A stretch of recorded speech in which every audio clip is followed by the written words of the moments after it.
नमस्कार। एक 35 वर्षीय युवक की कुंडली हमारे सामने। आपका जन्म 23 सितंबर 1985 रात्रि 11:45 पर हुआ है।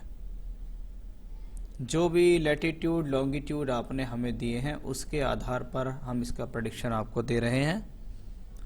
आइए देखते हैं कुंडली में कौन से ग्रह कहाँ किस अवस्था में बैठे हैं, क्या दशा चल रही है, आपको उनके क्या परिणाम होने वाले हैं। आपकी कुंडली मिथुन लग्न की कुंडली है और चंद्रमा मकर राशि में बैठे हुए हैं, यानी लगन के स्वामी बुध हैं तो वही राशि के स्वामी शनिदेव हैं। लग्न बुध का लगन है। बुध लग्नेश और चतुर्थेश होके चौथे ही घर में बैठा है। जब लग्नेश और चतुर्थेश केंद्र में चौथे घर में बैठे और भद्र नामक महापुरुष योग बनाए तो बुध से संबंधित सभी क्वालिटी व्यक्ति को मिलती है। बुध से संबंधित क्वालिटी होती है जीवन में अच्छी सोच, अच्छी विचारधारा रखना, क्योंकि बुध को अकाउंटेंसी, लेखा जोखा, कैलकुलेशन, गणित, कंप्यूटर, भाषा विज्ञान के लिए जाना जाता है और वो बुध यहाँ अच्छी स्थिति में है। आपका लगन भी वायु तत्व राशि का है। ऐसे लोगों के दिमाग में विचारों का आवागमन रहता है। किसी चीज़ के बारे में सोचना और सोच के लंबे समय तक उसके बारे में सोचते रहना, उसके बारे में योजनाएं बनाना, उन योजनाओं पर कार्य करना ऐसे लोगों में देखा जाता है। बुध की यह स्थिति मान सम्मान के लिए भी अच्छी मानी जाती है, आयु के लिए भी अच्छी होती है।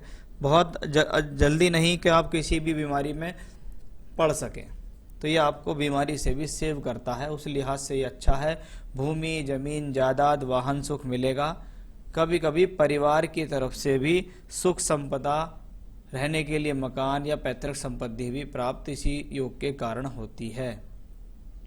सूर्य जब इसके साथ बैठे होते हैं तो सूर्य तृतीयेश हैं।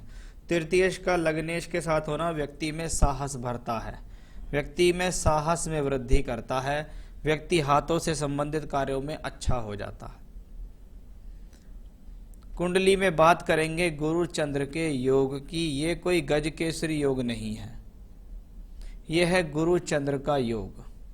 गुरु चंद्र का योग जब दूसरे घर का मालिक अष्टम भाव में बैठा हो और दूसरे घर को वापस देखे, धन मिलता है, धन परिवार की तरफ से मिलता है, परिवार से सुख सहयोग मिलता है।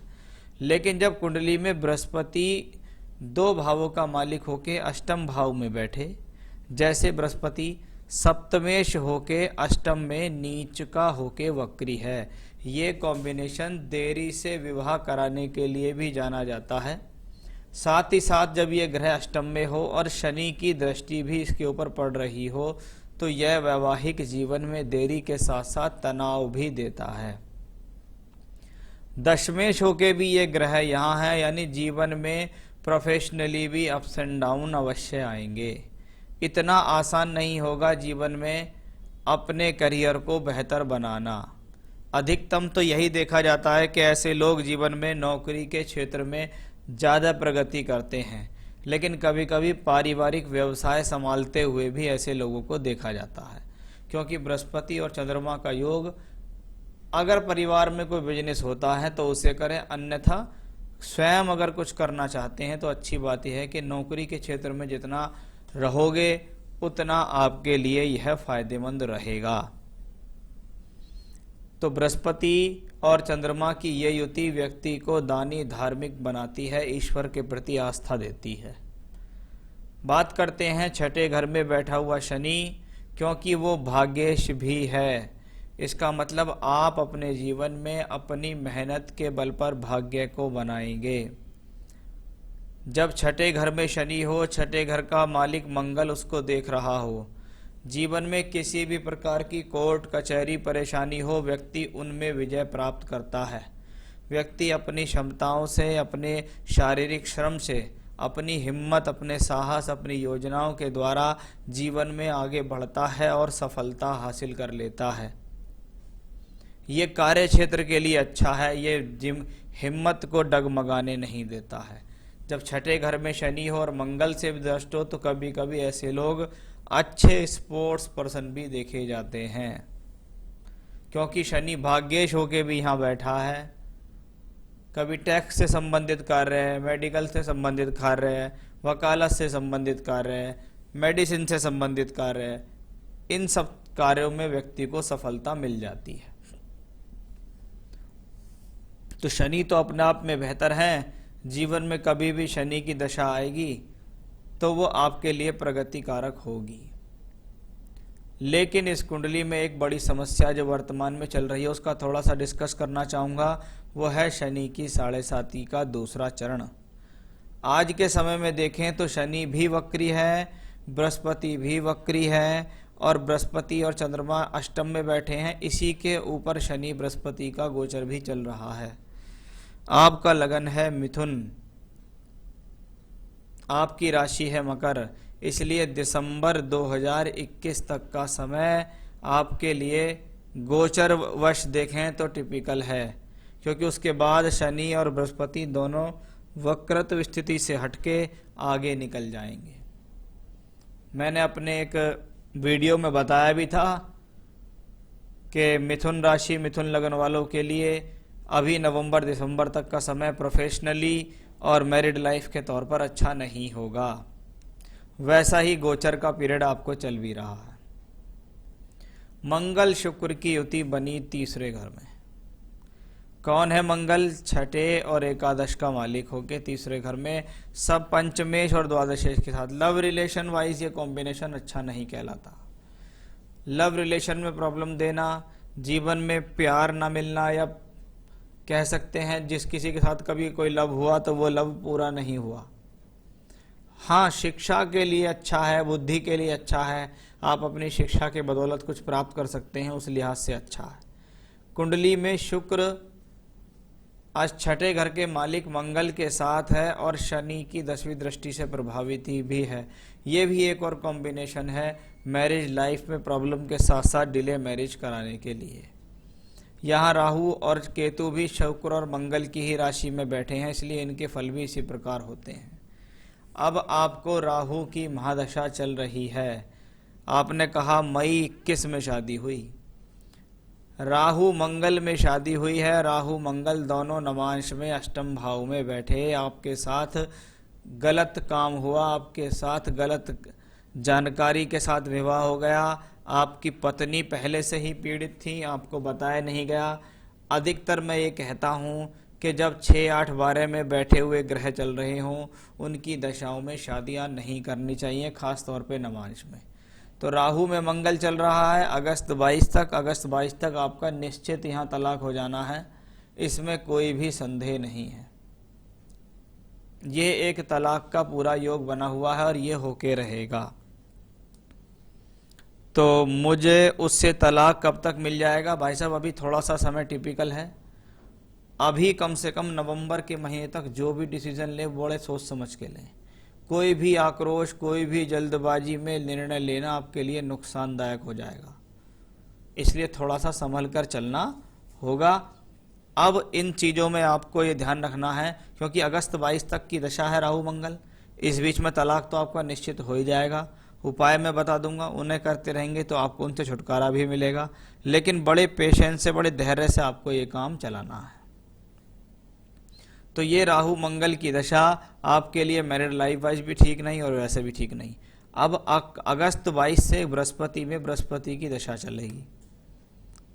बृहस्पति को अगर मैं यहाँ देखूं तो यहाँ सिर्फ वो शनि से पीड़ित है, उसने नीच का होके वक्री होके आपकी शादी भी लेट करा दी, आपकी शादी तोड़ भी दी।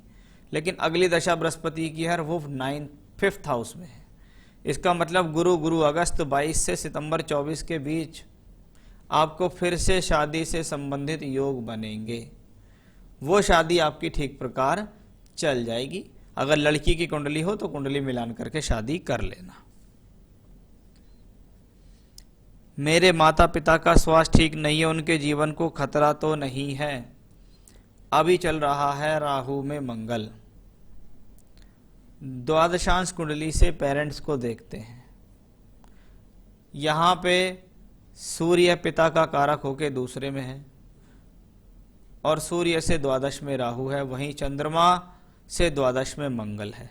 देखिए हेल्थ को तो कोई प्रॉब्लम नहीं है, लेकिन हाँ जब बच्चे को प्रॉब्लम हो, बच्चे को तलाक की स्थिति आ रही हो, तो माता पिता को प्रॉब्लम तो होती है। माता पिता तनाव में तो आते हैं, वैसा ही तनाव समझिएगा। अभी अगस्त 22 तक आपके साथ प्रॉब्लम्स हैं, तलाक का केस है, धीरे धीरे धीरे करके ही सॉर्ट आउट होगा। उपाय बताऊंगा, उनसे आपको रिलीफ मिलेगा। मेरे घर में कभी कोई मांगलिक कार्य होंगे कि नहीं? मेरी 2 छोटी बहनों की शादी कब तक हो पाएगी? देखिए उनकी शादी तो उनकी कुंडली से पता लगेगी, लेकिन आपकी से मैंने बता दिया अगस्त 22 से सितंबर 24 के बीच में फिर से शादी का योग आएगा। मेरी आर्थिक स्थिति कब सुधरेगी? देखिए राहु की दशा आपने करी, राहु की दशा में आपकी जीवन में संघर्ष चल रहा है, आप स्ट्रगल कर रहे हैं। आगे बृहस्पति की दशा आ रही है। ये बृहस्पति लगन कुंडली के हिसाब से देखें तो 2, 7, 10 का मालिक होके यहाँ बैठा है गुरुचंद्र का योग। नवांश में ये बृहस्पति उच्च के चंद्रमंगल के साथ है, यानी आने वाली दशा प्रोफेशनली कुछ बेटर होगी, लेकिन बहुत बढ़िया अच्छे संकेत नहीं दिखाई देते हैं। उपाय करेंगे, अपना प्रयास करेंगे तो वो स्थितियां बेटर भी होती हैं। मेरे जीवन में विवाह का सुख है या नहीं, दूसरे विवाह के कोई योग हैं, बता दिया आपको। क्या मुझे सांसारिक जीवन का त्याग कर देना चाहिए या संन्यास के योग हैं? अभी आप तनाव में हैं, आपके साथ प्रॉब्लम हुई है, इसलिए आपके मन में ऐसे विचार आ रहे हैं। कुंडली में किसी प्रकार के संन्यास सांसारिक प्रॉब्लम की कोई वो नहीं है। एक बार डाइवोर्स हो जाएगा, जब दूसरी पत्नी लाइफ में आएगी तो आपके जीवन में काफ़ी कुछ अच्छा चलेगा। कुछ पूजा पाठ करेंगे तो उनसे भी आपको लाभ मिलेगा। तो ये तो आपको सवाल के जवाब। आने वाली दशाएं आपके लिए बेटर हों, आने वाला समय आपके लिए बेहतर स्थिति में होए, उसके लिए करने पड़ेंगे कुछ उपाय। देखिए एक तो आप बृहस्पतिवार के दिन से हल्दी की माला से, हल्दी की माला मार्केट में मिल जाती है, पहले हल्दी की माला लेने की कोशिश करें। हल्दी की माला नहीं मिलती है तो आप रुद्राक्ष की माला लें। ओम ब्रह्म बृहस्पते नमः, इस मंत्र की 3 माला रोज करना शुरू करें, बृहस्पतिवार के दिन से शुरू करके। ये पहला उपाय है आपके लिए। दूसरा, रोजाना करेंगे बजरंग बाण का पाठ। तीसरा, हर मंगलवार और शनिवार की शाम को करेंगे आप चमेली के तेल का दीपक जला के सुंदर कांड का पाठ। ये सारी पूजाएं आपको झगड़े, झंझट, विवाद, कोर्ट केस, तलाक आराम से हो जाए, प्रॉब्लम ना हो आगे, उन सब से बचाएंगे। अगर आपने ये उपाय लगातार किए तो आपको फायदा मिलेगा। उपायों पर विशेष ध्यान देना होगा आपको। आपकी कुंडली के हिसाब से पन्ना रतन मैं आपको पहनने की सलाह दूंगा। सीधे हाथ की कनिष्ठा उंगली में चांदी में आपको पन्ना पहनना है और कोई रतन आपको नहीं धारण करना। इसे आप हमसे प्राप्त कर सकते हैं, हम आपको चांदी की अंगूठी में बना के एड्रेस तक भेज देंगे।